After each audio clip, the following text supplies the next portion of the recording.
शहरात टॉयलेटच नाहीये. पब्लिक टॉयलेटची अवस्था वाईट आहे.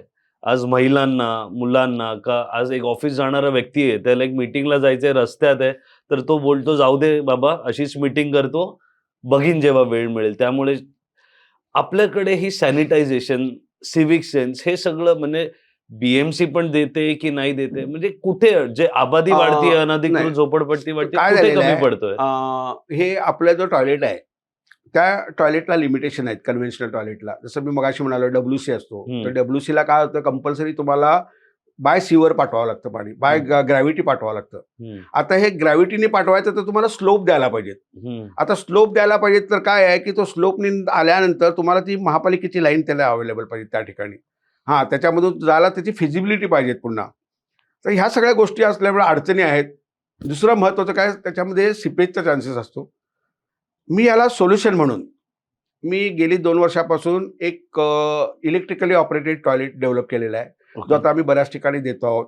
त्याचं माझं उद्दिष्ट असं आहे तो टॉयलेट आणण्यामागे, की मला महापालिकेच्या कोणत्याही सिस्टीममधून समुद्रामध्ये काहीच मैला सोडायचा नाही आहे. आणि आता ही डेव्हलप केलेली सिस्टीम अशी आहे, की आम्ही निर्माण होणारा मैला बाहेर ट्रीट करूनच सोडतो. कारण हा जो टॉयलेट आम्ही बनवलेला आहे, याला 1च लिटर पाणी लागतं आणि 1च लिटर पाणी वेस्ट निर्माण होतं. आता नॅचरली काय झालेलं आहे, की ह्या टॉयलेटमध्ये आम्ही ट्रीटमेंट फॅसिलिटी केलेली आहे. म्हणजे ज्यावेळेला माणूस तो टॉयलेट यूज करतो आणि फ्लश करतो, तो फ्लश केल्याबरोबर त्यात निर्माण होणारा जो मैला आहे, तो 10 सेकंदमध्ये पुरा क्रश होतो आणि it is converted into slurry form. आता इथे 2 गोष्टी आम्ही मिळवतो.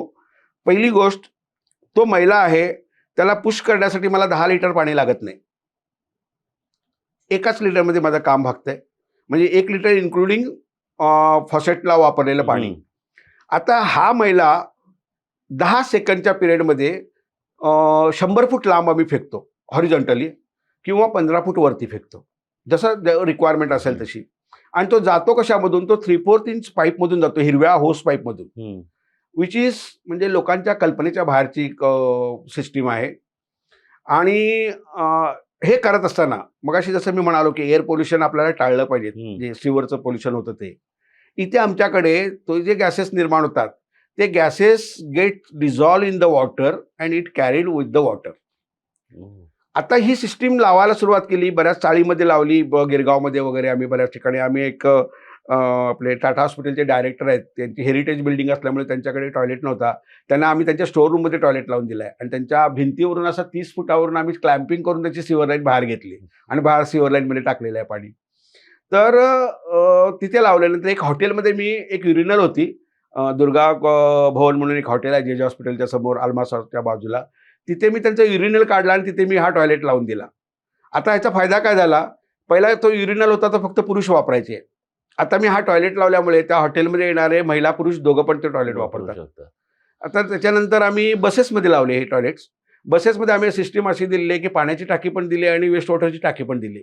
तर ती DRDOची टाकी आम्ही तिथे दिली. त्यामुळे काय होतं, की पाणी ज्यावेळेला वेस्ट वापरल्यानंतर वेस्ट वॉटर जातं, ते 48 अवर्समध्ये ते ट्रीट होतं आणि स्वच्छ पाणी परत बाहेर येतं आणि ते गार्डनला टाकता येतं आपल्याला. तर हीच सिस्टीम आता आम्ही, माझं स्वप्न आहे, की जर एक 10-15 वर्षामध्ये ही जर सिस्टीम मेजर वापरात आली, तर आपला जो समुद्रावरती जाणारा जो लोड आहे सिवरचा तो खूपसा कमी होईल. आणि सगळीकडे शौचालय हां, सोयी आणि पण हे होईल. शौचालय कसं आहे, हे लावायला सोपं आहे. मी अर्ध्या तासात कुणालाही शौचालय देऊ शकतो. म्हणजे तो फक्त बॉक्स येतो आणि fitting can be done within half an our.